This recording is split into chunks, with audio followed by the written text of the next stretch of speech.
quando a gente está tratando com cannabis, a gente olha para o paciente integrado não só com ele, não só com o seu corpo, mas com o mundo, né? Você mexe em questões e é muito legal que, por exemplo, você observa que o paciente fica mais aberto para a terapia, ele evolui mais na terapia, as relações dele melhoram, tudo no paciente vai melhorando.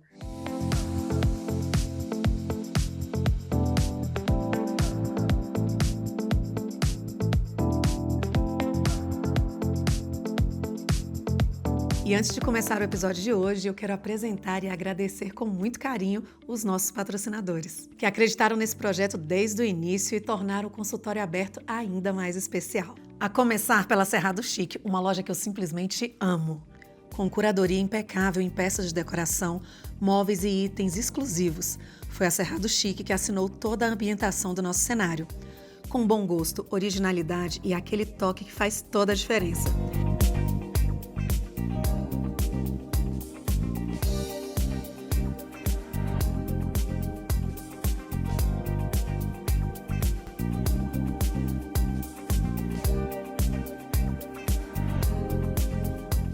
Para você que está nos acompanhando, tem 10% de desconto exclusivo na Cerrado Chic, para que você possa transformar os seus ambientes com elegância. O QR Code já está aqui e o link já está aqui na descrição. E hoje eu abro a porta do consultório para um assunto que ainda, e acredito, viu, Mariana, por muito tempo, vai ser um tabu, que é quando a gente fala do uso da cannabis para fins medicinais, para aliviar dores, dentre outras coisas. Então, hoje nós estamos com a doutora Mariana, que aceitou o convite. Olha, a gente está esperando bastante tempo já, porque ela está aí nos maiores congressos, já está ensinando sobre isso. E, graças a Deus, hoje temos a oportunidade de conhecer um pouco sua história. Muito prazer, obrigada por ter aceitado, doutora. Prazer é meu, Carol. Muito obrigada. Então, o que eu gostaria para a gente começar? Que você se apresentasse e como é um dos nossos principais objetivos aqui no Consultório Aberto, que as pessoas te conheçam além do jaleco, né? E entendam realmente sobre a sua formação, sobre a sua jornada, né, de trabalho dentro, que eu imagino que foi só em Brasília, né? Só em Brasília. Então, conta um pouquinho sobre a sua formação, a decisão pela medicina, o tempo de gestão, porque você atua aí, né, na gestão de hospitais, de decisões importantes aqui em Brasília, e depois retomar tudo isso e ir para a questão da cannabis. No seu tempo, a sua história, por favor, conta um pouquinho para a gente. Certo. Minha história, na verdade, começou antes da medicina, né? Eu, quando tinha 17 anos, minha madrasta, faleceu com câncer de mama.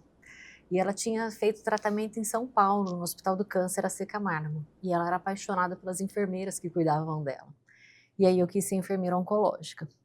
E aí ela faleceu, eu estava no 3º ano do ensino médio, prestei vestibular para enfermagem, passei, fiz enfermagem, com o objetivo de trabalhar na C. Camargo, no Hospital do Câncer, onde ela havia falecido, como enfermeira. E assim deu tudo certo. Me formei, fui para São Paulo, trabalhei na C. Camargo, mas aí conheci meu ex-marido e a gente acabou vindo para Brasília. Quando a gente chegou aqui, eu me desencontrei um pouquinho da enfermagem, era bastante diferente do que era enfermagem em São Paulo naquela época, e eu tinha vindo de um grande centro, de oncologia, então assim, eu fiquei meio deslocada. Comecei a trabalhar aqui, trabalhei como enfermeira, mas fui me frustrando e aí acabei resolvendo fazer medicina. Fiz medicina pensando em ser oncologista, passei a faculdade inteira pensando que seria oncologista. Quando chegou na época de prestar residência, eu não quis mais fazer oncologia. Fiquei perdida, falei, e agora? O que eu vou ser, né? Optei por fazer infectologia, gostava bastante, era a minha segunda opção. Fiz o curso, a residência, trabalhei bastante tempo. Ao mesmo tempo, eu comecei a trabalhar com gestão, na época no Hospital Brasília, depois trabalhava, né, já no Agarram, tinha prestado concurso ainda acadêmica, passei no concurso antes de me formar, quando eu me formei eu assumi, e aí lá cheguei até a direção, né, então eu fazia infectologia, na época mais no Sírio-Libanês e gestão no Agarram. Só que a gestão é muito pesada, né, um hospital grande, um hospital referência, e eu fiquei quase 2 anos, mas eu fui me cansando, entrei numa exaustão, tive um burnout. E aí nessa época eu decidi que eu não queria mais trabalhar com gestão, que eu queria voltar para assistência ao paciente, que eu tinha afastado muito da assistência. Ainda que eu fosse infecto do cílio, eu nessa época já estava trabalhando bem pouco, né, com a parte clínica. E aí um amigo sugeriu, por que você não faz alguma coisa mais de qualidade de vida, uma área que seja mais leve? E deu a sugestão da medicina canabinoide. Eu confesso que na época eu também tinha um pouco de preconceito. Eu falei, não, mas isso não vai pegar, eu acho que, sabe, eu não entendo. Tá bom. Ele, não, vamos procurar um curso. Resolvemos procurar o curso. Aí resolvi fazer na Unifesp, né, da Universidade de São Paulo. Quando eu comecei a fazer o curso, na primeira aula, eu falei, meu Deus, é isso. Eu tinha um incômodo de vida. Eu tinha, nos pacientes da infecto, eu tinha muita paciente com candidíase de repetição, infecção urinária de repetição, herpes de repetição, e a gente tratava com tudo, fazia cultura, adequava tratamentos, e eu falava, gente, está faltando alguma coisa. E não está na bactéria, não está na infectologia, está no paciente. Eu até brincava, falava, será que é energia? Será que é alguma coisa assim da pessoa? O que deixa essa pessoa nessa suscetibilidade a essas doenças? Tem alguma coisa? E aí eu comecei a estudar a medicina canabinoide. Falei, tá aqui. É o sistema endocannabinoide desequilibrado da pessoa que a deixa suscetível a essa situação. E aí tudo começou a fazer muito sentido. Eu fui me apaixonando cada vez mais, e hoje eu praticamente só trabalho com isso. Não faço mais infecto, só que eu observei uma demanda muito grande na área de psiquiatria dentro do consultório. E a gente consegue sim resolver muitas doenças, muitas questões com a cannabis medicinal. Mas eu estava pensando que eu precisava de um recurso maior técnico na abordagem, na avaliação, na condução dos pacientes. E aí eu resolvi também fazer pós em psiquiatria. Doutora Mariana, você falou em sistema endocannabinoide. Isso. Então tem um sistema que recebe, explica pra gente um pouquinho, Isso. até porque somos leigos, né? E como a ideia é realmente clarificar esse assunto, explica um pouquinho de uma forma didática para leigo entender. Tá bom. Então, assim, como nós temos no nosso corpo sistema nervoso, sistema respiratório, digestivo, nós temos o sistema endocannabinoide. Esse endocannabinoide vem em homenagem à cannabis mesmo, porque descobriram a planta antes desse sistema do nosso corpo. A planta cannabis é usada como remédio, como tratamento há milhares de anos por diversos povos que nos antecederam.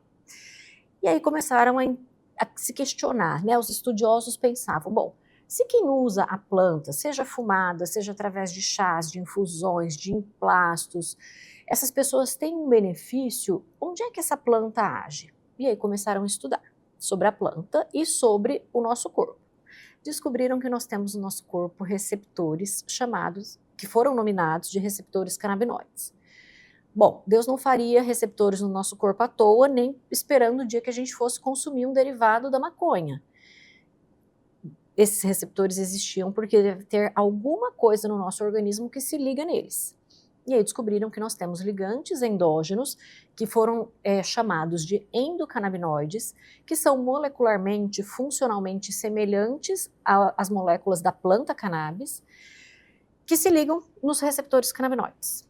Nós temos enzimas que produzem esses endocannabinoides, nós temos enzimas que degradam esses endocannabinoides, então é um sistema completo formado, amplamente distribuído no nosso organismo, do fio de cabelo ao dedão do pé, em todos os tecidos, em maior ou menor quantidade, nós temos os receptores canabinoides e nós temos a ligação desses endocannabinoides nesses receptores para manter o equilíbrio, a homeostase do nosso organismo. É um sistema que trabalha o tempo inteiro, tá? Se comunicando com outros sistemas para que haja um ajuste que mantenha uma sintonia no nosso organismo. A gente chama de maestro do nosso corpo, porque ele que vai dar o tom para o sistema nervoso trabalhar melhor, para o sistema digestivo trabalhar melhor. Então ele vai sendo o responsável por essa sintonia e o equilíbrio do nosso corpo. Você me trazendo esse conceito, pensei aqui em outra coisa. Se eu estiver errada, você me corrija. Se o meu sistema respiratório tiver tudo bem, tudo ok, eu não preciso estar trazendo nada para que ele receba, né? Porque ele está com funcionamento ok. Eu tenho um sistema endocannabinoide, se está tudo fluindo, se a minha saúde está ok, eu não preciso trazer a cannabis para que ele receba e faça esse alinhamento. Não. Mantendo o equilíbrio, você sendo uma pessoa que está mantendo alimentação saudável, sono de qualidade, praticando atividade física, colocando na sua vida atividades que te deem prazer, relaxamento, conexão com você mesma, possivelmente seu sistema endocannabinoide está bem equilibrado. A questão é, nós desequilibramos o nosso sistema endocannabinoide o tempo inteiro, com uma má alimentação, com sono sem qualidade. A gente fica no celular muitas horas, vai dormir com o cérebro extremamente agitado, com os desafios diários, seja do trabalho, da escola, de tudo que a gente faz na vida, do trânsito, né? Então, essa somatória de estresse vai inflamando o nosso corpo, vai desequilibrando o sistema endocannabinoide. E todos os outros sistemas Com também, certeza. né, doutora? Então, ok. Vamos lá, gente. Ver se vocês entenderam aí, se vocês estão mais rápidos ou eu estou mais rápida. Então, quer dizer que simplesmente agora desmistifica-se tudo, porque eu tenho um sistema pronto e preparado para receber essa cannabis e fazer um alinhamento em várias outras áreas que aí tem um problema. Assim como eu tenho um sistema que vai receber, por exemplo, eu estou deprimida, ou eu estou ali com ansiedade, ou qualquer um outro transtorno, eu tomo aquele medicamento porque ele é o que vai equilibrar Exatamente. e me deixar, né, me retomar ali um ponto normal, equilibrado. Assim também é, a cannabis está para um sistema e o sistema está para a cannabis, é isso? Exatamente. O sistema está oficialmente para os endocannabinoides, só que eles muitas vezes são em quantidade insuficiente. A nossa produção às vezes acaba não sendo suficiente. Assim como o sistema nervoso precisa de um neurotransmissor em quantidade maior do que ele está conseguindo produzir, a gente toma um antidepressivo. Da mesma forma, eu tenho um sistema endocannabinoide que precisa de endocannabinoides, mas que estão insuficientes, eu vou suplementar com os fitocannabinoides, fito de planta, né? Então, com os canabinoides extraídos da planta cannabis. Aí a gente entra num grande problema, gostaria que você explicasse. Ela não é uma droga, é lícita. Na prática clínica, como é que você explica tanta confusão, já que há tanto benefício, por que ainda se tem essa dúvida, é lícito, não é? É permitido, não é? Bom, então a gente tem que separar duas coisas, né? São duas coisas que vêm tudo de uma mesma planta cannabis sativa, mas que uma a gente vai usar de forma medicinal e a outra de forma recreativa. Então, toda a história da cannabis começou lá atrás, tá? Igual eu falei, ela é usada há milhares de anos como tratamento médico. Encontraram no passado uma forma de usar a cannabis que é a forma fumada, né? Que a gente chama hoje de maconha, baseado, enfim, que as pessoas começavam a fumar. No passado, década de 70, tiveram questões políticas, econômicas, sociais, que levaram à classificação dessa maconha como droga, tá? Só que é desse mesmo produto, dessa mesma planta, a cannabis, que a gente extrai o medicamento para usar para o equilíbrio do nosso sistema endocannabinoide e controle de sintomas de várias doenças. Vem tudo da mesma planta, a diferença é que hoje a gente vê muito se usar a cannabis de forma recreativa, né? Seja comprando flores, comprando o baseado, ou algumas pessoas que até produzem, e nós temos do lado de cá os produtos medicinais à base de cannabis. vindo tudo da mesma planta, a grande diferença. Aqui eu sei o que eu tenho dentro daquele frasco de remédio. Eu sei a concentração de CBD, que é o canabidiol, de THC, de todas as outras moléculas que tem dentro da planta. Aqui a gente não sabe a origem da planta, na maioria das vezes, né? Ainda mais quando se compra na rua, de um traficante, a gente não sabe exatamente o que tem ali dentro. Se tem outras drogas, né, para dar potência, para dar, né, algum efeito psicoativo mais importante. Tem a questão da combustão, porque quando se fuma o baseadinho, você tem a combustão, que é tóxica para o nosso organismo. E a gente, então, não sabe a qualidade, a concentração, se tem muito THC, se não tem. As pessoas, quando buscam a cannabis recreacional, elas querem com mais THC, que é o que dá o barato, que deixa chapado. Só que isso tem que ser controlado, porque o THC em excesso, para algumas doenças ou para pessoas que têm um potencial, uma predisposição a algumas doenças psiquiátricas, podem abrir o quadro, por exemplo, de uma psicose, de uma esquizofrenia, pelo excesso de THC. Então, aqui na cannabis medicinal, eu tenho um controle disso. Na cannabis recreativa, eu não tenho. Do ponto de vista de tratamento, é legalizado? É legalizado, tá? Nós podemos prescrever, nós encontramos produtos nas farmácias, tá? Qualquer farmácia que a gente ande na rua, farmácia de rua que a gente chama, tem produtos derivados de canabinoides. Temos como comprar por importação e temos como comprar por associações. Associações são grupos de pessoas que precisam do produto, mas que por vezes não têm condições de manter o tratamento comprando um produto de farmácia ou um importado. Elas se juntam, produzem a planta com habeas corpus, tem toda uma questão legal envolvida. A regulamentação funciona toda como? Uma regulamentação, a pessoa precisa de um habeas corpus, precisa de toda uma documentação legal mesmo, ela tem a liberdade de provar, produzir o óleo e vender, com objetivo medicinal.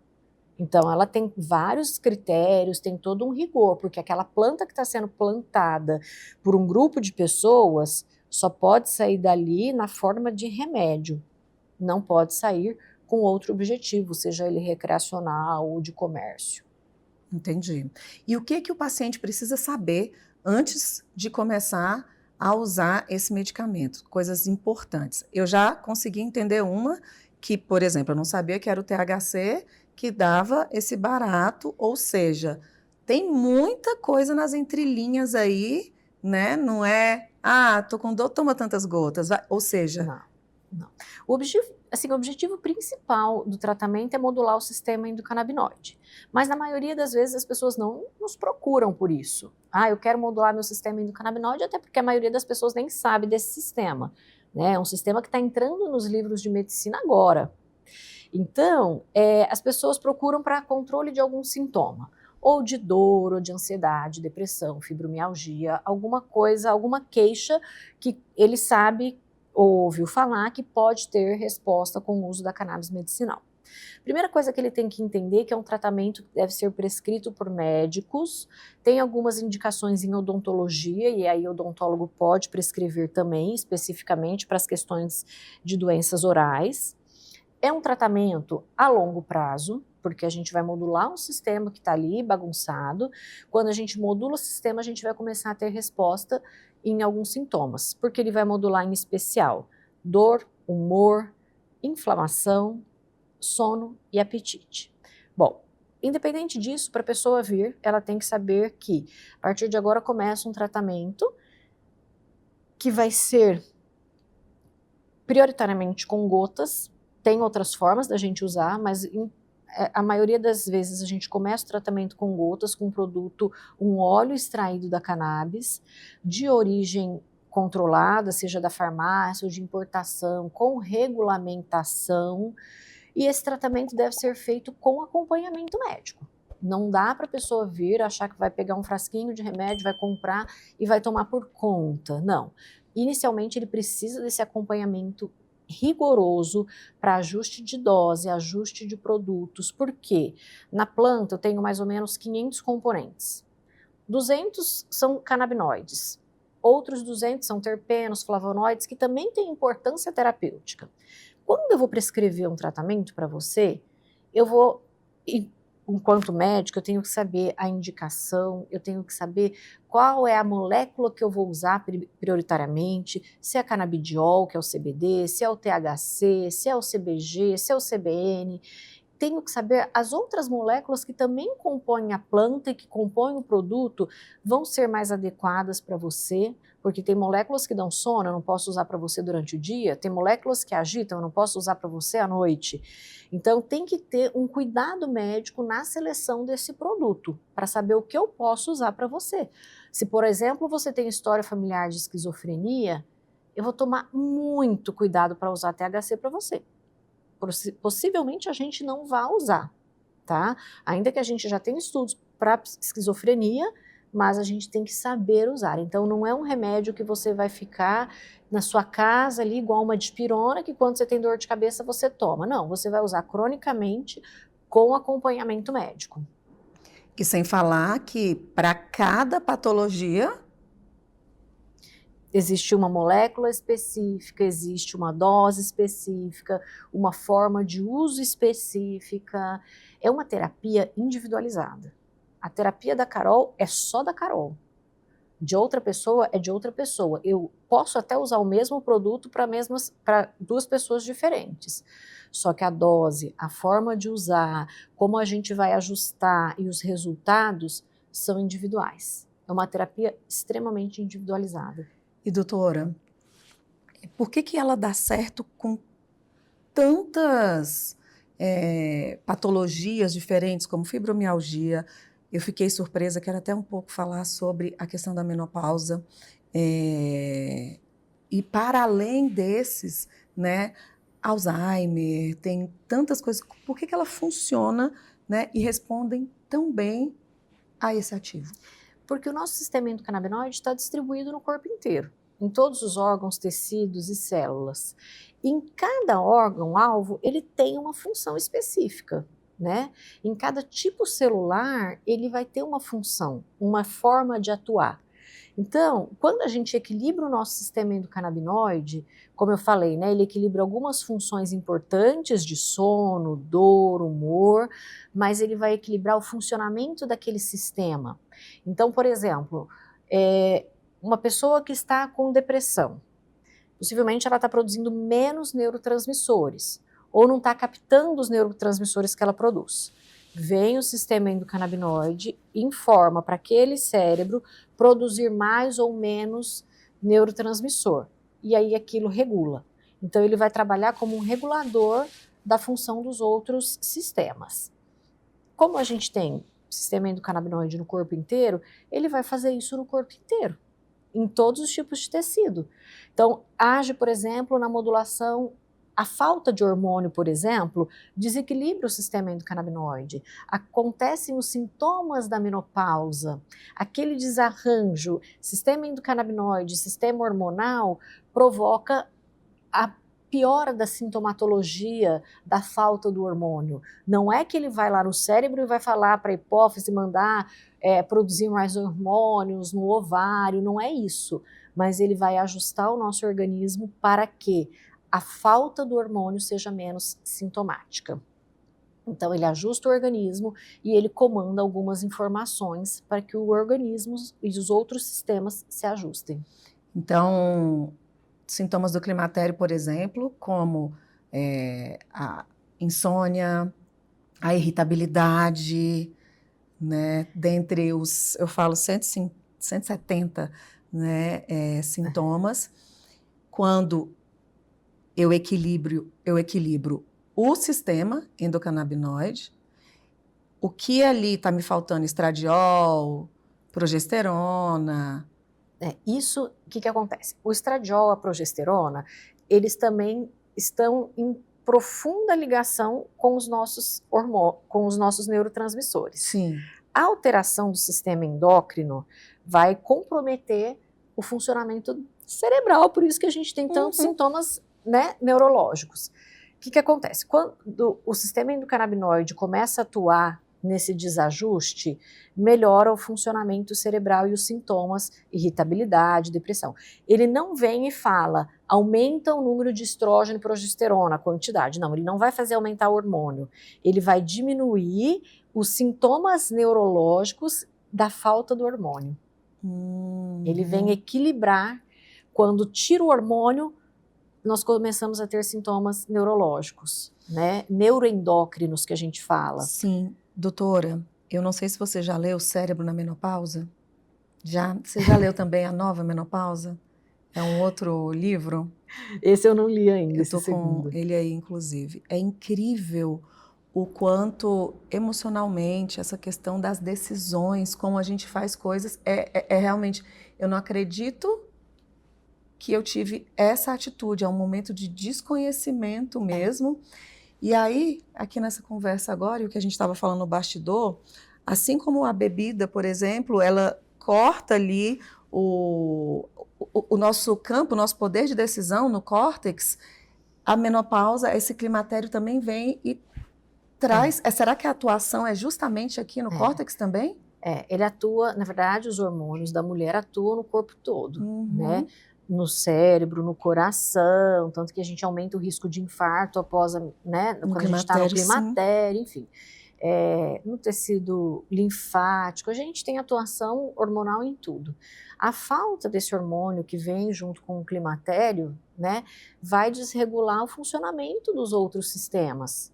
Por isso que vem essas alterações, por exemplo, de comportamento relacionados a diversas áreas do cérebro que são muito hormonalmente dependentes para funcionar. Por isso que vem a sintomatologia. E a cannabis consegue chegar nessas áreas e dar uma ajustada ali para diminuir o sofrimento. Eu falo dar uma ajustada, mas assim, na prática a gente vê respostas excelentes. Até do fogacho, né? Que as mulheres sofrem tanto com fogacho. Eu tenho pacientes que, usando cannabis, não têm o fogacho. Ou que entraram no climatério, entraram na menopausa, já usando cannabis e não tiveram. Falaram, engraçado, eu estou na menopausa, comprovada laboratorialmente, eu nunca tive fogacho, mas já estavam em uso da cannabis. E aí, tenho pacientes que começaram a usar, diminuiu claramente o fogacho, por algum motivo suspendeu, ou porque viajou e esqueceu o produto. Falou, quase morri com o retorno do fogacho. Voltou a usar. Quando você trouxe no início da nossa entrevista o uso crônico, quer dizer que é um uso contínuo? Se eu parei um dia, eu não tenho aquele resultado? Então, depende muito do paciente, do motivo que a gente está usando, tá? Então, por exemplo, um paciente com Alzheimer, não tem cura o Alzheimer. Eu vou usar para o resto da vida. Uma paciente no climatério. O nosso organismo tende a ir se reorganizando com alguns anos. Então, se ela começou a usar porque ela tem muitos sintomas do climatério, passado algum período a gente pode considerar o desmame, né? Tem pacientes que não querem fazer o desmame. Fala, doutora, eu fiquei tão bem, para que eu vou tirar? Eu não quero correr o risco de ficar irritada, não quero correr o risco de ficar ansiosa, então é uma decisão em conjunto que a gente toma. Por exemplo, um paciente epilético, também a gente não vai poder suspender. A epilepsia é crônica, eu não vou correr o risco de tirar a medicação e esperar ele convulsionar, né? Preciso tirar por algum motivo, antes eu ajusto os anticonvulsivantes. Então, é sempre um tratamento acompanhado. Sim. E a gente precisa saber o momento de fazer esse ajuste para continuidade, né, manutenção do tratamento, suspensão, redução. Sim. Tem algum caso, ou vários, imagino, que você possa citar de grande melhora que valeu a pena ter enfrentado e continuar enfrentando todos esses preconceitos? Olha, tem vários. É difícil até escolher um, porque parece que, né? Eu tive uma paciente de 87 anos, trabalhou até os 85. Quando se aposentou, abriu um quadro assim de demência senil. Na verdade, era Alzheimer, não era só demência senil, que é um tipo, né? E aí ficou muito agressiva, tinha só uma filha, brigava com essa filha, tinha agressões verbais, físicas. muitos esquecimentos perigosos, né, com fogão aceso, casa aberta, enfim, o comportamento dela, tanto o comportamento como a cognição estavam muito comprometidos. Já não tinha vida social, tal. Nós começamos o tratamento. Aí já é um caso que a gente precisa de mais THC no tratamento, porque o cérebro já está com o tônus do sistema endocannabinoide reduzido, então a gente precisa de mais THC. E aí a gente foi fazendo um ajuste. Só que esse caso foi muito rápido, porque eu sempre falo, às vezes a gente vai chegar no resultado final do tratamento com 4 meses, para poder falar assim, deu certo ou não deu certo, vamos suspender. Mas essa paciente com 3 semanas mudou o comportamento completamente, voltou a ter vida social, a relação com a filha se tornou, que era a cuidadora, se tornou fantástica. Hoje ela tem os dias que ela vai para um centro comunitário, faz crochê, faz pintura, tá morando sozinha em casa, a filha mora no mesmo prédio, mas ela voltou a ficar só no apartamento dela, teve uma evolução assim fantástica. Os casos de fibromialgia eu adoro, porque as mulheres chegam com muita dor, muito sofrimento. Falo mulheres, existe um homem, mas a grande maioria é mulher. E eu tive paciente que num domingo me ligou e falou assim, doutora, depois de 5 anos, hoje eu acordei sem dor nenhuma. Eu me aperto para ver se é verdade, para ver se não vai doer, se não dói. Então, não 5 anos tratando, mas 5 anos de fibromialgia. E aí, com o tratamento com a cannabis, ela chegou nesse ponto de falar, hoje a minha dor é zero. Aproveitando o gancho que você falou, 5 anos tratando, tem uma média de, a partir deste tempo, você falou em 4 meses, mas que tem alguém que tem 3 semanas. Então, quais são os primeiros sinais, né, de melhora que você observa para que esse paciente comece a perceber essas mudanças? E quem está nos assistindo também, em quanto tempo? Porque remédio psiquiátrico, por exemplo, supostamente em 15 dias começa a fazer efeito. Existem outros fármacos que... É fármacos ou farmacos, doutora? Fármacos. Fármacos. Existem outros fármacos que são de imediato, Isso. né? Tem outros remédios que duram até 24 horas. Como é que funciona com a cannabis? Bom, a cannabis, o nosso sistema endocannabinoide é igual à nossa impressão digital. Cada um tem um e ninguém é igual. Então, a resposta ao tratamento também nunca vai ser igual, tá? A gente pode pegar o mesmo frasquinho e dar uma gotinha na boca de 10 pessoas diferentes, 10 pessoas vão ter resultados diferentes, tá? Em geral, dependendo do produto, dependendo do sintoma, dependendo da pessoa, às vezes na primeira gota você já tem um efeito, tá? Tomou ali o tratamento, 1, 2, 3 gotas, de acordo com a concentração do produto, com a prescrição médica, a pessoa já percebe um benefício. A noite de sono já começa a melhorar, isso depende muito do paciente. Agora, por exemplo, num quadro mais crônico, numa fibromialgia, até a gente ajustar o tratamento mesmo, a gente pode levar algumas semanas até meses, tá? Como eu costumo fazer na minha prática clínica, se com 2 meses de tratamento, ajustando dose, não teve resultado nenhum, a gente tem que trocar o medicamento para observar se era uma questão de adaptação àquela fórmula, porque eu passo 2 meses ajustando a dose semanalmente. Se a gente já passou aí 8 semanas e não teve nenhuma resposta, a gente vai ter que trocar a fórmula, ou acrescentar um componente, enfim, tem que ajustar o tratamento. Mas até 4 meses a gente ainda está em fase de mudança do tratamento, de melhoria, de ajuste. Agora tem pacientes que muito rapidamente já percebem, 2, 3 dias já estão sentindo bem. Mas isso também depende, né, da dose que toma, do componente. Uma pessoa que toma uma goma, por exemplo, que tem THC, talvez vá sentir na hora. Doutor, eu quero falar justamente do seu tratamento, né, que foge do padrão, porque para você entender tudo isso, imagino que tem um diferencial. Mas a gente ouve, não que eu já tenha tido a experiência, nem que não tenha, que cada pessoa que fuma é igual isso aí que você falou, né? É diferente. Um viaja, o outro não, o outro tá vendo, não sei o que, o outro não tá sentindo nada. Então, acho que vai muito de encontro com... Exatamente. Lembrando, o remédio e a planta têm a mesma origem, muda a concentração, né? Então, desde a planta fumada como produto, vão dar efeitos diferentes em cada pessoa. Então, a gente nunca pode tratar as pessoas iguais, né? O que eu gosto na cannabis é individualizar o tratamento, né? Eu tive que desconstruir o antibiótico de 8 em 8 horas por 5 dias, né? Na Infecto a gente é muito assim, e na cannabis não existe isso. Na cannabis é atendimento contínuo com o paciente. Então eu acompanho esse paciente, eles têm meu celular, meu WhatsApp, todos os pacientes têm WhatsApp, então de 5 em 5 dias eu converso com eles. Eles podem ficar à vontade para me chamar todos os dias, mas se não, de 5 em 5 dias eu estou ligando. Fulano, como é que está seu remédio? Como é que você está se sentindo? A gente vai aumentar a dose da noite. De acordo com o que ele me traz de resposta ao tratamento, eu vou ajustando a dose, para mais, para menos. Às vezes eu acrescento uma dose na hora do almoço, às vezes eu tiro a dose da noite. Então, assim, é como se fosse montar um quebra-cabeça. É lento, a gente tem que ir esperando o organismo se adaptar à medicação também, né? E aí, com esse ajuste, eu consigo ter uma resposta melhor ao tratamento.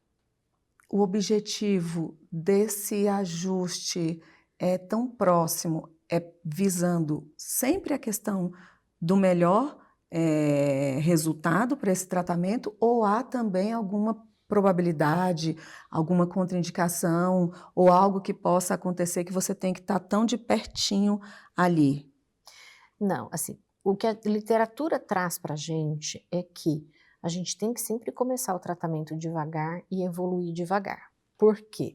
Porque a gente tem que sensibilizar o nosso sistema endocannabinoide e isso leva tempo. Então, se eu começo com dose alta e vou subindo a dose muito rápido, eu perco um time de tratamento, eu perco um ponto importante ali do resultado. Perco a janela terapêutica. Então, a gente vai devagar, começa devagar e vai devagar. E eu acho que isso só faz sentido se eu estou junto com o paciente. Porque se eu prescrevo, falo para o paciente ajustar sozinho e vejo esse paciente daqui 2 meses, né, a cada 5 dias ou 7 dias ele aumenta o número de gotas. Eu tenho muito receio disso, porque às vezes ele pode ter um efeito colateral, mas ele está aumentando porque a ordem é aumentar. Quando ele volta para mim, a gente já perdeu grande parte do tempo de tratamento, da resposta, e às vezes o paciente quer até desistir. Então, para que eu não perca esse paciente, para que eu não perca a oportunidade de ajustar o sistema endocannabinoide e de tratá-lo adequadamente, eu acompanho o paciente. Doutora, é sensacional essa questão do acompanhamento, porque talvez até para ele que está sentindo alguma melhora ou tendo algum conforto de algo que ele nem percebia que tinha, só que em contrapartida para um outro problema, seja lá para dor, ou, não é? Acontece muito, por exemplo, eu entro com a medicação para dor, por exemplo, né? Aí ele fala, doutora, a dor melhorou de 10, está tanto, só que eu estou percebendo que eu estou dormindo melhor. No meu trabalho as pessoas estão me achando mais calma, meus filhos estão me adorando porque eu parei de brigar em casa. Então assim, a pessoa começa a perceber as mudanças. Tem mudanças que são muito rápidas, tá? E bem perceptíveis, mas algumas outras são mais sutis. Então, conforme a gente vai acompanhando, e no meu acompanhamento eu sempre tenho meus critérios. Então, se começou o tratamento por dor, a primeira coisa que eu preciso investigar é a melhora da dor. Mas aí a gente vai descendo. Irritabilidade, ansiedade, aquele combo que vem junto, né? O paciente nunca tem um problema só. E o que eu gosto de fazer na minha consulta é esmiuçar tudo isso. Então, eu venho por conta da dor, mas a gente vai encontrar várias questões relacionadas a essa dor, a comportamento, a pensamentos, a personalidade. Então, quando a gente faz a terapia canabinoide, se eu quero equilibrar um sistema todo, eu quero que a pessoa fique bem, eu não posso olhar só para a dor dela. Eu olho ele enquanto indivíduo, enquanto ser humano, todas as questões que ele traz.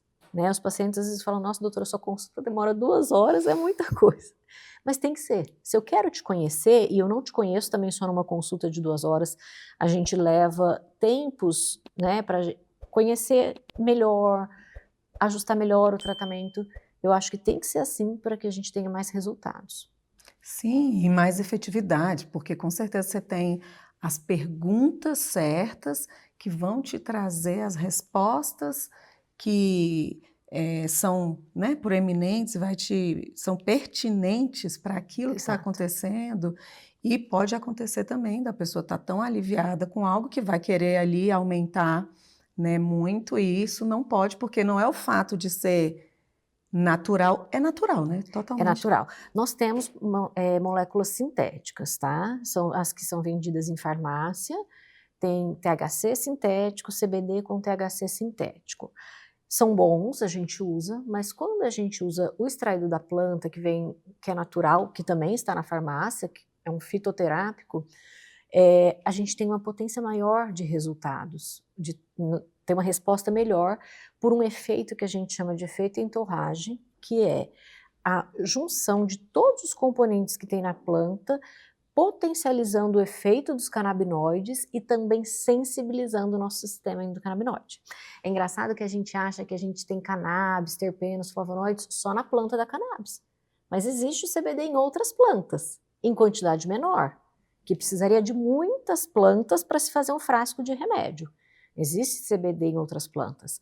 Assim como na planta da cannabis, a gente tem moléculas que tem também em outras plantas. Por exemplo, o linalol, que tem na lavanda. Todo mundo fala, eu uso um cheirinho de lavanda para dormir, para relaxar, é acalmante, o extrato de lavanda. Porque tem linalol. O linalol tem na cannabis.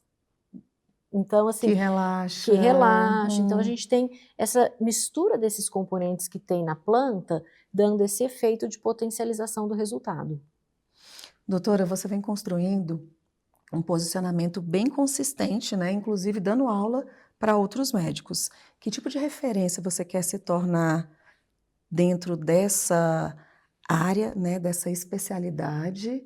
E eu acredito que a cada momento que você vai se aprofundando e estudando, assim como foi a primeira resposta que você deu, que quando você estava lá na aula, era aquela pessoa que estava ali inconformada, falou, não é possível, é isso aqui. A cada momento, a cada tempo, a cada resultado, isso continua crescendo? Continua. Assim, na verdade, em termos de carreira, digamos assim, de eu olhar para o futuro, eu quero ser a médica que vão olhar para mim e falar assim, essa médica aliviou o sofrimento de muita gente. Ela estudou, ela foi atrás de uma terapia que ninguém queria usar, que ninguém falava, embora hoje a gente já tenha uma abertura maior para essa terapia dentro dos consultórios médicos, dentro, né, da população, mas uma pessoa que enfrentou um preconceito para trazer alívio. E isso para mim é importante. Por exemplo, eu uso isso dentro da minha casa, né, na minha família, para as minhas filhas. E eu tenho uma filha que já passou por alguns medicamentos para ansiedade, suspeita de TDAH, e virou para mim e disse, mãe, só com a cannabis eu senti um alívio daquela dor que eu tinha. Então, assim, isso importa. Então, eu quero ser a médica que serviu para aliviar a dor das pessoas. Dar aula, eu acho que é uma missão que todo médico tem. Eu gosto de dar aula, eu gosto de formar as pessoas e eu procuro na minha aula levar a parte técnica, mas levar a emoção, levar o amor, levar a resposta que a gente tem aos tratamentos com cannabis, porque a gente muda a vida das pessoas. Então eu quero ser lembrada assim.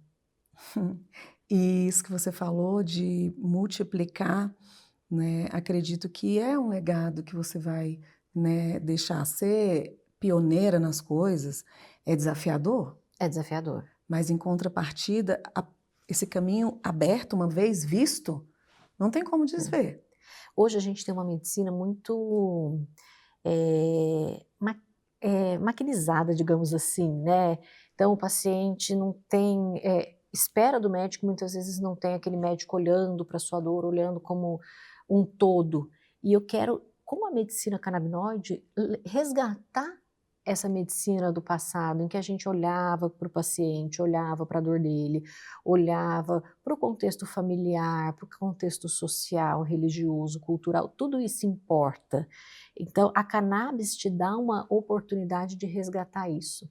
Então, se eu tiver que continuar como formadora, que eu leve principalmente isso para os alunos, para os médicos, para quem quer trabalhar com cannabis. Porque também se os médicos olharem para a cannabis só como remédio, toma essas gotas e pronto, você vai ficar bem, a gente desconstrói o que a planta traz para a gente. Que é justamente toda essa integralidade, é isso? Isso. Quando a gente está tratando com cannabis, a gente olha para o paciente integrado não só com ele, não só com o seu corpo, mas com o mundo, né? Você mexe em questões e é muito legal que, por exemplo, você observa que o paciente fica mais aberto para a terapia, ele evolui mais na terapia, as relações dele melhoram, tudo no paciente vai melhorando. E isso vem da planta, isso vem da natureza, então a gente tem que começar a olhar de uma forma mais grandiosa para tudo que a gente tem ao nosso redor. A cannabis ajuda nisso. E o que você que está diariamente aí em congresso, inclusive você retornou de um agora, né? Isso. Qual o futuro disso? Qual é a evolução? Porque a gente chegou até aqui com com essas várias descobertas de atuação, seja na menopausa, na fibromialgia. Inclusive, eu quero que você fale até, tem gente que usa para qualidade de vida, né? Sim. Então, me fala desse futuro e dessa questão da qualidade de vida, por favor. Bom, a gente sempre trata, começando pela qualidade de vida, né? A gente sempre trata a cannabis como uma medicação que você não precisa estar doente para usar. Você pode usar para melhorar a qualidade de vida, bem-estar, porque as moléculas vão equilibrar o seu organismo, os terpenos que vêm junto vão ajudar o melhor funcionamento do nosso organismo. Então, hoje já se tem gente usando nesse sentido. Bom, em termos de estudos, nós já temos muitas evidências científicas, estão estudando cada vez mais para doenças neurodegenerativas, para câncer. A gente já observa o efeito das moléculas canabinoides na resposta oncológica. Na verdade, assim, a gente tem estudos in vitro que mostram que moléculas da planta ajudam a matar células tumorais, que ajudam a induzir a morte dessas células. Então, a gente está usando muito, os estudos já estão indo muito para a linha de oncologia, na verdade, para todas as áreas, tem estudos de cannabis, neurologia, psiquiatria, tudo. Inclusive gastro, né, uma doença que a gente usa muito, a doença inflamatória intestinal, que é uma doença que a gente não sabe a causa. As autoimunes?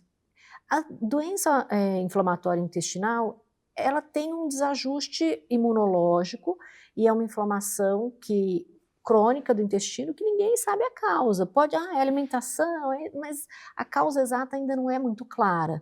Então, quando a gente modula o sistema endocannabinoide, a gente tem melhores respostas no tratamento de doenças gastrointestinais. Então, principalmente, os estudos estão muito em doença de Crohn, doença, né, retocolite ulcerativa e a síndrome do intestino irritável, por exemplo, que é uma doença muito comum nas mulheres, né, relacionada com estresse, com desajuste do nosso sistema imunológico mesmo. Nossa, eu vou falar, eu tenho uma comadre, a única, né, e ela foi a primeira pessoa que eu ouvi na vida que teve Crohn. Então, e ela busca, né, de tudo, olha que legal. Sim, porque é uma doença muito sofrida, né? Os medicamentos que a gente tem, a gente não consegue ter grandes respostas terapêuticas sustentadas, vão estar sempre com recaída, Sim. né? Remissão e recaída da doença. Mas em todas as áreas a gente já está estudando a cannabis. Nós temos duas linhas de estudos, né? O pessoal mais da academia, mais dos grandes trabalhos, de metodologias mais rígidas, e todas essas pessoas também estão encontrando bons resultados nos estudos clínicos, e nós temos uma linha mais filosófica, que usa a cannabis de uma forma mais de bem-estar, de qualidade de vida, para sintomas, e todo mundo tem excelentes resultados com o uso da cannabis. Isso que é interessante. Maravilha, você trouxe a questão da psiquiatria. A aplicação para que tipos de transtornos, ou como a gente trouxe aqui, é só para ansiedade, ou a sua filha, no caso você falou do TDAH. Só que, se esse paciente está fazendo o uso da alopatia, você já viu algum caso de transição? E como é que você modula a segurança para isso acontecer? Hoje a gente já tem bastante trabalhos em diversas doenças da psiquiatria, ansiedade, TDAH, as doenças do neurodesenvolvimento, né, como o autismo, o TDAH também é uma doença do neurodesenvolvimento, entre outras. O que a gente ainda não tem trabalhos que mostrem que comparem a droga de escolha da psiquiatria com a cannabis. A gente já tem trabalhos mostrando que os dois juntos têm excelentes resultados, melhoras de sintomas, etc. O que eu não tenho hoje é um trabalho que fala, pegou metade dos pacientes e usou o tratamento comum, a outra metade usou cannabis, e que a cannabis foi melhor, então a gente tira esse e usa só a cannabis. Isso a gente não tem, isso a gente não faz, tá? Todos os meus pacientes da psiquiatria, eu divido o caso com o psiquiatra, a gente mantém as drogas, associa a cannabis e vai observando. Se vai melhorando, a gente começa com o ajuste da medicação. Pode ir reduzindo essa, aumentando essa, às vezes vai ter que mexer do psiquiatra para aumentar por algum motivo, enfim. É toda uma questão de ajuste. Tem pacientes que querem suspender medicamentos alopáticos e manter só a cannabis. Existem alguns. Aquela história, risco compartilhado, né? É uma decisão do paciente. Ele fala, eu não tomo mais o remédio do psiquiatra. Então, a gente vai fazer o desmame, não adianta, às vezes, eu mandar voltar para o psiquiatra, que ele não vai voltar, não volta. Então, a gente vai fazer o desmame, aí eu sigo com ele no desmame do alopático, se eu julgo que é favorável. Se eu achar que ele precisa daquele alopático, eu não vou suspender nunca. Né? E aí a gente segue o desmame quando possível e mantém com a cannabis. Mas a ideia nunca é substituir o tratamento convencional pela cannabis, é associar. Maravilha. Doutora, você falou no caso da esquizofrenia. Existe, que eu não sei se é total contraindicado, mas além disso, se for o caso, existe alguma contraindicação? Assim, a contraindicação é sempre relativa, não é absoluta. Okay. Até pouco tempo atrás, a gente tinha contraindicação absoluta para gestantes, mulheres amamentando, história de esquizofrenia. Hoje a gente não tem mais isso. Por exemplo, existem gestantes que usam drogas, cocaína, crack, e a gente faz aquela terapia que não é para trocar, mas de redução de danos, né? Usa cannabis para tentar que essas pacientes, durante a gestação, se afastem mais das outras drogas, que são potencialmente muito mais letais, né? Ou então causam mais prejuízos para o feto e para a própria mãe. Então, a gente usa cannabis para controle de danos em alguns casos. A amamentação, a cannabis passa sim pelo leite, então a gente evita, porque embora a gente produza endocannabinoides que vai para o leite materno também, às vezes a dose da cannabis é alta e o bebê pode ficar sonolento, alguma coisa assim. Ainda mais se for um produto que tem THC, né? Que é psicoativo. Então tem alguns cuidados que a gente toma, tá? Mas tem casos que, por exemplo, a gente já teve pacientes que só quem controlava a convulsão era o canabidiol. E aí ele engravidou. Então, a gente não conseguiu trocar o anticonvulsivante, não conseguiu mexer muita coisa, tirou a cannabis, piorou. Então, o dano da convulsão para a mãe e para o feto é muito maior do que o uso da cannabis. Aí, o que a gente faz? Usa uma molécula isolada, canabidiol puro, então ajusta e individualiza o tratamento. Esquizofrenia já tem trabalho mostrando para o uso da cannabis na esquizofrenia. O que é diferente da cannabis fumada com altíssima dose de THC. De uso recreativo num paciente que tem, né, predisposição à esquizofrenia. Completamente diferente. Você que está dentro, né, desse mundo o tempo todo, por que com tanta evidência científica você acredita que ainda haja tanto preconceito, né, em cima desse tópico, em cima da cannabis? Assim, esse preconceito foi construído no passado, né, culturalmente já muito arraigado. É um preconceito que foi construído por questões políticas, sociais e comerciais, econômicas, né? Nós temos por trás a Big Pharma, que não gosta, digamos assim, da cannabis, porque a cannabis vai fazer efeito em muitas situações, né? Vai trazer benefícios em muitas situações e talvez isso, né, de alguma forma comprometa o resultado comercial de muitos produtos farmacêuticos. É uma molécula que não é patenteável, né? É uma planta, a gente não consegue patentear uma planta.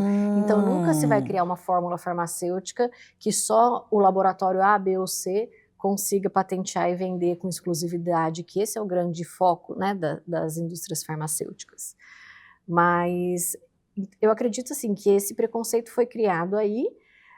A gente, né, minha geração aprendeu que maconha era droga, a gente não podia nem pensar em usar maconha, porque o negócio ficava feio, e eles entendiam que era droga de entrada. Depois da maconha ia para o crack, para a cocaína. A maconha não vicia, tá? Ela não vicia, ela não tem vício bioquímico no nosso cérebro. Ela tem o vício psicológico da pessoa querer mais o bem-estar, a sensação que ela teve quando ela usou a cannabis. Mas não tem um abuso, sim, um abuso que, de alguma forma, o corpo pode até pedir, né? Ele está acostumado com aquela quantidade de produto. Vai acontecer de querer, né, mais, nesse sentido. Mas não é o fato de usar a cannabis que vai levar para as outras drogas. As outras drogas se apresentam com seus potenciais psicoativos e elas viciam por si só. Você vai voltar? Volto. Então tá bom. Então eu vou fazer uma última pergunta, depois a gente fecha o quadro. Na verdade, não uma pergunta. Eu queria que você deixasse uma mensagem, doutora. Eu acredito que, como você acabou de trazer, nós viemos de uma geração que dificilmente vai conseguir assim como você, porque teve evidências, né? Houve uma expansão aí de consciência junto com fatos, né? E conseguiu mudar a sua percepção com relação à maconha, né? A cannabis, mas mudar uma cultura acho que é uma das coisas mais difíceis. É todo mundo morrendo mesmo. Eu falo isso porque eu trabalho com cultura organizacional e tem coisa que se você não tirar o time, ou não trocar, ou não identificar onde é para fazer aquela mudança, não vai acontecer. Então, você como médica, que existe um poder pessoal muito grande, né, com relação à sua profissão, ao quanto você estudou, e sendo mãe e mulher também, que você deixasse uma mensagem, sabe, para essas mulheres da nossa geração, porque eu acredito que com os filhos era o problema, né? Eles devem chegar lá, quero mais, né? Eu tenho certeza. Meu filho, ele vai, adorei, agora eu quero tratar o TDAH, porque no psiquiatra ninguém quer ir, né? E você ainda vai se tornar psiquiatra, só que vai ser uma psiquiatra que trabalha com cannabis. Deixa essa mensagem, o que foi que te tocou, o que aconteceu, o que você viu, porque eu acredito que o que a gente vai poder fazer aqui é compartilhar isso, mas vindo de uma médica, acredito que você, mãe, mulher, que está nos assistindo, que tem aí dos seus 40 mais, porque eu acho que os 30 mais não tem essa cabeça ainda fechada, e não tem, eu não estou querendo te chamar de cabeça fechada. Eu faço parte desse time. Isso é algo que a gente vai intencionalmente querendo melhorar. Eu ganhei, para você ter noção, o lícito, né? Justamente esse, de alguém que... Você acredita, eu não tomei isso assim, estava passando por um momento terrível de sofrimento, né? Pós-divórcio, unido a questões... Eu só não enlouqueci, tudo. Não tomei. Aí agora aqui, ouvindo, porque, gente, a mudança de mentalidade, ela vai acontecer quando você está aberto e você confia na fonte. Não tem outro meio, sabe, Mari? Eu acho assim, mudar a cultura de todo mundo, né, não é fácil. A gente sabe que uma mudança cultural, às vezes numa organização, numa empresa, leva 20 anos. Imagina de um mundo, de uma geração. Então, eu penso que mudar a cultura não vai ser fácil, mas a gente tem que olhar para a gente e entender a nossa dor. Eu posso não mudar o mundo, mas eu posso mudar a mim mesma. Então, qual é a minha dor? Essa dor, eu estou conseguindo tratá-la de alguma outra forma? As terapias convencionais já me ajudaram? Não que aqui seja uma coisa diferente só para a última opção, né? Mas eu posso usar esse recurso, que é um recurso terapêutico lícito, né? Legalizado. Esse recurso pode me ajudar no meu problema central e em vários outros? Se a resposta for sim, Eu acho que é individual, cada um partir em busca do que vai te trazer bem-estar. Hoje em dia a gente está mais sobrevivendo do que vivendo. Hoje em dia a nossa qualidade de vida está muito ruim. E as nossas dores, seja ela dor física, seja a dor de uma ansiedade, seja a dor de uma vida de insônia, elas estão comprometendo muito a vida que a gente está levando e, consequentemente, a vida que a gente quer ter no futuro. Então, se você consegue já se olhar e entender que você precisa de alguma coisa que pode te melhorar, que pode te aliviar, eu acho que isso já é uma mudança e pode partir de você, que a mudança cultural parte das mudanças individuais. Então, buscar essa terapêutica para si talvez seja um caminho da gente abrir portas para outras pessoas, para outras doenças, para outras situações onde a cannabis possa beneficiar o ser humano. Vou lá no seu consultório. Vamos. Quadro final, na ponta da língua, respostas rápidas e intuitivas. Nada diferente do que a gente já falou aqui, ok? Tá. Demorou mais de 2 segundos, eu já passo para outra. Ai, meu Deus. Cannabis medicinal é? Vida? Ansiedade para você é? A doença do futuro, do presente, na verdade. Doença crônica? É do indivíduo, tem que tratar. Fibromialgia é? A dor da alma. Menopausa é? Um desafio. Preconceito? Não cabe mais. Evidência científica significa? Significa você ter a coragem de se apoiar no que tem de estudos, não só no que vem com o nível A de evidência. Nível de evidência científica são todos os tipos de trabalho. Eu sei que é uma palavra só, mas esse é um tema que tem que esmiuçar. Tá. Segurança no tratamento é? Tudo. Isso acontece a partir de conhecimento e muito estudo, né, doutora? É. Essa é uma grande luta que nós temos aqui. Na verdade, é um dos meus principais propósitos com o consultório aberto.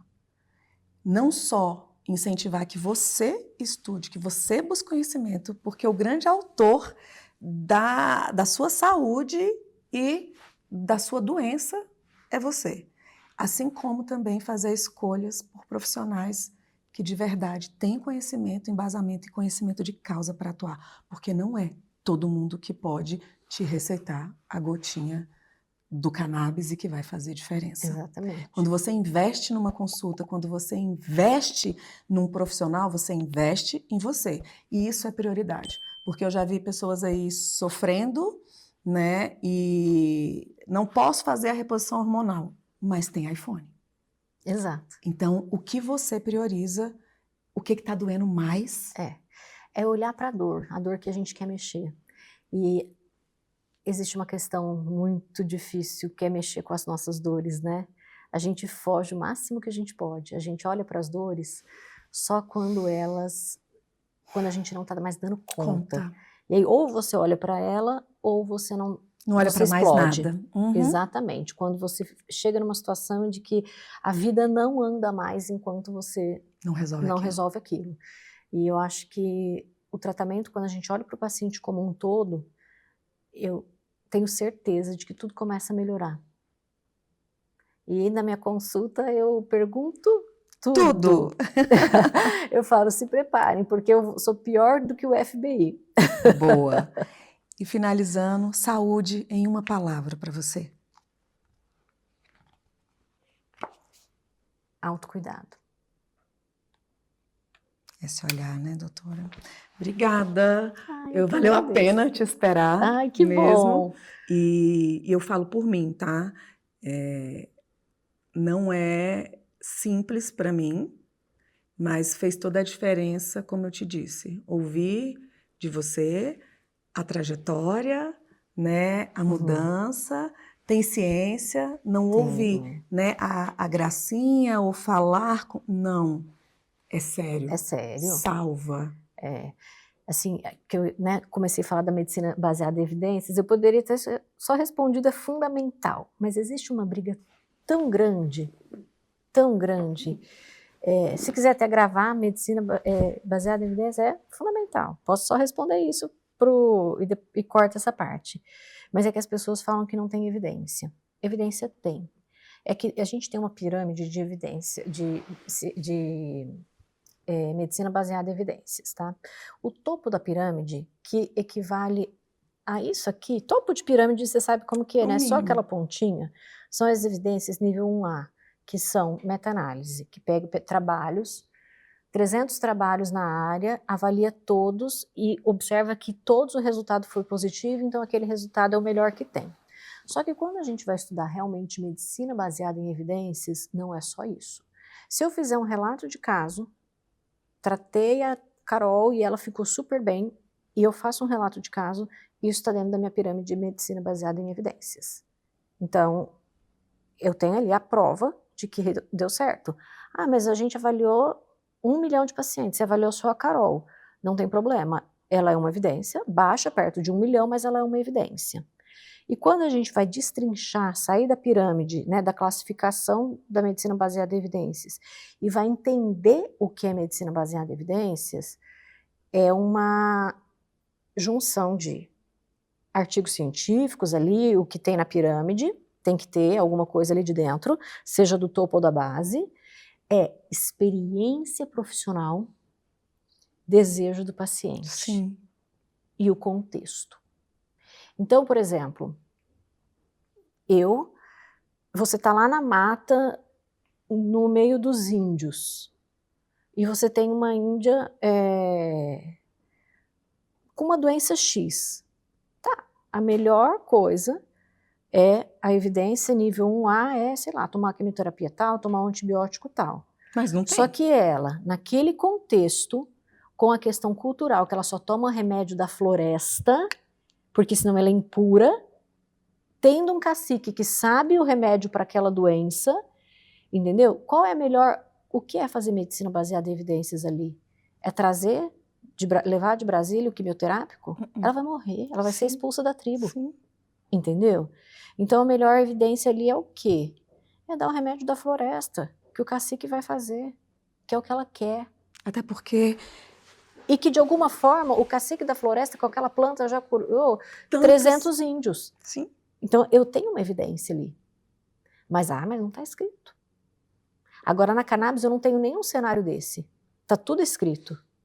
Né? A gente tem mais de 35 mil artigos científicos só de cannabis. 35 mil. Ninguém consegue ler 35 mil artigos. Não consegue. Ou seja, tem muita coisa publicada. E os médicos mais antigos vão falar, não tem evidência. Não, tem que sentar e ler. Como você tem um sistema endocannabinoide que atua, que você tem endocannabinoides, que você pega ali a molécula dele, tem ação exatamente igual da planta, entendeu? Você tem a resposta clínica, você tem N situações, inúmeros trabalhos que mostraram resultado. E dizer que não tem evidência. A pessoa fica falando que não tem evidência, entendeu? Muitas pessoas. Aqui em Brasília, tem um psiquiatra muito fora da curva, porque, enfim, sem falar nomes, mas ele fala que não existe sistema endocannabinoide. Aí eu falo, é difícil. Aí você vai bater boca com uma pessoa assim. Eu não perco meu tempo, eu não gosto de bater boca com... Não, nem faz sentido. Nem faz sentido, sabe? Eu não vejo sentido assim de... Se tivesse alguma possibilidade de mudança, vale a pena. É um desgaste tão desnecessário que eu falo energia. assim, eu economizo minha energia hoje em dia, sabe? Eu já fui muito... Tudo que eu tinha que brigar, eu já briguei quando eu era diretora. Agora eu não brigo com mais nada, agora eu quero paz. E eu quero consultório leve, eu quero consultório de acolhimento, sabe? Eu quero outra vida, quero trazer bem-estar, benefício para os pacientes. Porque senão eu tenho que mudar de área. A hora que perder sentido, que não vê mais benefícios para mim e para o meu paciente, é hora de partir. E isso vai de encontro com essa medicina leve, né? Porque chega também do médico ter que viver em plantões e adoecimento. Eu acho que é um novo tempo. E só quem tiver aberto de verdade porque, assim, vai conseguir viver isso. O que eu observei? Que a gente só tratava doença. A gente só está tratando câncer, a gente só está tratando doença cardiovascular, a gente só está tratando doenças que a gente sabe de onde vem. Vem tudo do mesmo lugar, do estilo de vida. Entendeu? Nunca se teve tanto câncer de intestino igual agora em gente jovem. Qual é a causa? Alimentação. Nunca se teve tanto câncer de mama em menina. Eu, na Secretaria de Saúde, que eu estou na parte administrativa, eu faço avaliação de... não é que eu faço autorização. A paciente fez a quimioterapia, fez procedimentos de alta complexidade, aquele material vem, né, aquele processo vem para eu ver se os códigos, as coisas estão tudo certinho em relação ao Ministério da Saúde, que o Ministério da Saúde vai pagar aquilo e mando para frente. Então, eu analiso os processos. Só chega câncer de mama, aí eu falo, vou parar com a minha curiosidade mórbida de olhar a história do paciente, que eu vou ver a história. Tudo menina. Quando eu vejo, eu sou de 80, quando eu vejo menos de 80, mais de 80, 81, 80, eu já arrepio. Aí eu vejo lá, 96, 2000 e tanto, e eu falo, meu Deus, podia ser minha filha, 19 anos com câncer de mama, o que é isso? Era uma doença da terceira idade, para quem chegava. Hoje não, uma molecada de 19, 20 anos, com metástase cerebral, eu falo, meu Deus, vai morrer daqui a um ano, se chegar. Então, eu tenho observado muito isso, câncer em jovem tá uma coisa assim assustadora, e eu falo, isso tem relação com a qualidade de vida, os oncologistas estão gritando por isso, ninguém está ouvindo. Agora, tem a geração que está vindo, tem saído até umas reportagens que eu estou gostando de ver, tipo assim, a geração Z está trocando as noites de balada, droga, álcool por corrida, por isso, por aquilo. Aí eu falo para minha filha, ela fala, só se for uma geração Z que eu não conheço, mãe, porque ainda está na balada. Eu falo, olha, talvez você não tenha despertado para isso agora. Com o pai oncologista e a mãe na cannabis, a menina quer ir para balada, quer morrer. Vai chegar o tempo. Ou que pelo menos ela saia da balada mais cedo, né? Diminuir o álcool. O equilíbrio, sim. Enfim. Doutora, nossa, obrigada. Passamos da hora muito. Foi muito bom. Deve estar morta. Tô nada. Foi muito bom, sensacional. Foi uma expansão de consciência. Né? Ai, que bom. Sim, eu falo muito, às vezes eu acho que eu atropelo, o cérebro é muito rápido mais do que a boca. Então, não sei se ficou confuso, mas aí Super Michael... Michael, né? Ele vai. Ele não, resolve esse daí isso. pode ter certeza que vai ser um dos que ele fala. Esse, quem vai cortar sou eu, porque ele coordena a equipe de edição, mas uma hora ou outra, que ele nunca está aqui conosco também, né? Porque o técnico tá fora, mas aí tem uns que ele fala, esse quem vai cortar sou eu. Obrigada de coração, nossa, parabéns pelo trabalho, a gente vai se encontrar. Tá? E para você que, assim como eu, conseguiu ter uma expansão de consciência e que talvez não, mas acredita que tem alguém com um filho que está aí sofrendo, ou está sofrendo com ansiedade, ou está sofrendo de fibromialgia, eu vou falar com a Dani sobre Crohn, encaminha esse conteúdo, porque isso aqui é ouro em pó. Quando é que talvez você não tivesse a oportunidade de fazer essa consulta com a doutora Mariana e hoje está aqui e pode aí começar a contagiar com coisas boas e a gente tem que parar de contaminar com coisas que não vão fazer diferença nenhuma, ok? Como sempre, como encontrá-la vai ficar aqui na descrição e até o próximo consultório aberto.